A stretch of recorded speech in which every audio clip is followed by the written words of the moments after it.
Welcome everybody to the Red G Fox channel. You can see my sweater. Yes, it is Christmas time. I am actually filming this on Christmas Eve. Look at it, even lights up. Fred Sanford would love to have this. Thank you for joining us. This is a very special Christmas edition episode. I'm going to get it out here for today. This is an episode that most, including myself, I did not ever watch until just this week for Christmas. You know, when Christmas comes around, I got everything from Alf to What's Happening to the Grady Show, and that's what we're watching today. It's called Merry Birthday, Happy Christmas. Anytime you get a Christmas episode on a classic TV show, I'm all in. I love all of them, and I watch all of them once it hits December. And so I was like, you know what? I just stumbled upon this last week, and I go, I got to do something where we share it with our audience because, to be honest, I've been a Sanford Son 30 plus years longer, and I've never even seen it. And the Sanford Son official channel posted it because I haven't seen the whole Grady series. I've just seen a handful of episodes. So in this one, it debuted December 18th, so right around the corner, 1975. The great part about it is it's the highest rated episode of the entire series. We know a lot of times Christmas themed things usually are the most popular. The sad thing is it was not even 7.0. It was 6.7 out of 10. So we go, okay, decent. It's amazing for the Grady series. This was season 1, episode 3. So right off the bat, they're already coming at you with Christmas because of it. The summary: Ellie plans to throw Grady like a surprise party because it's his birthday and it's also going to be Christmas. They got to get him out of the house. He doesn't last long with the kids. So now it's up to Hal, his son-in-law, to take him out, distract him while they get the party. Why is this 6.7? I want to say our channel, watching it only 2 times just recently, I would give it 7.0. You got to at least get it that because we get none other than Aunt Esther, Woody, and Bubba. Let's take a look at them. Hey, you wait just a minute, boo-bah. Oh my gosh. Getting them together like that, and it's like I've said before when we talk about the series Sanford, where it's not as good as the actual game. Like if you compare it to football, it's not as good as the actual game, but it's like overtime. It's bonus, or it's even preseason. It's something where you get bonus. And in this episode specifically, we get a big bonus, and that is Esther, Woody, and Bubba, as well as just Grady having a good time with Hal at the bar. I really like that scene. We'll cover that on Familiar Faces. We have someone Sanford Son fans might be familiar with. So let's get to the fun facts right away. We're not going to go break it down like one of those full ones we normally do. This is a very special episode. Besides Esther, Bubba, and Woody, we also get Red Fox is the fact that he wrote this episode. We know we got Sal. He's usually one of the normal writers. Some of the other writers were there, but Red Fox actually helped write this episode, and you can see it because some of the lines, especially the bar scenes, is pretty dang good and funny. So it's nice to see Red Fox get his name on there on another thing besides producer, actor, now writer as well. Another fun fact, this is the second time, as you can see right here, even though it's not Sanford & Son, it's still Aunt Esther. Second time we've seen her without her wig. It comes off on accident.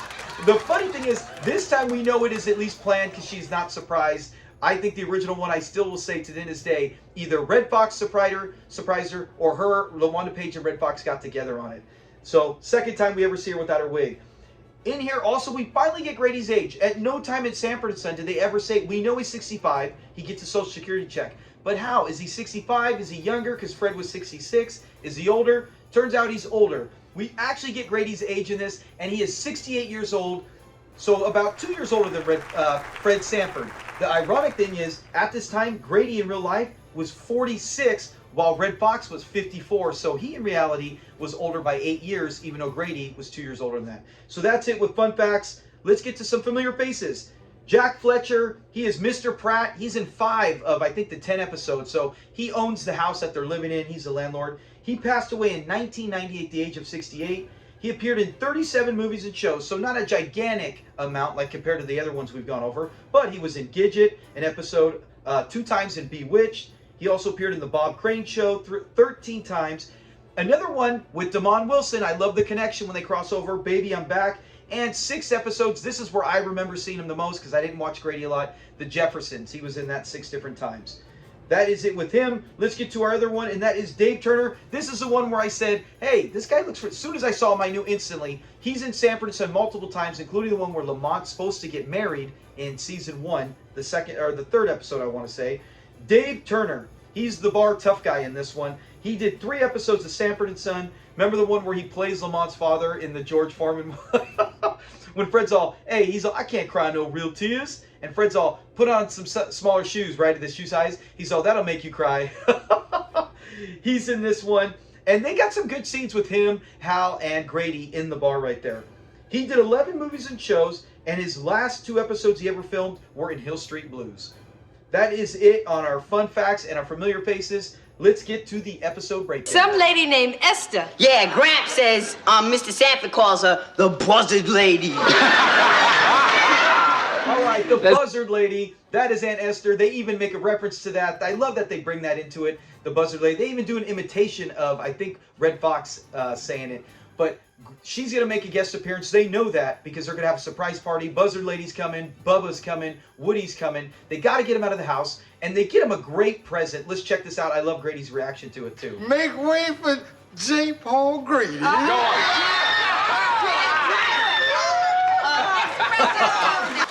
J. Paul Grady instead of ghetto. Yeah, great scene. And that cane looks smooth as silk. And so the kids take him out. And the problem is Grady wouldn't stay out. That was the plan. Hey, stay out, distract them. We'll get the whole guest over here.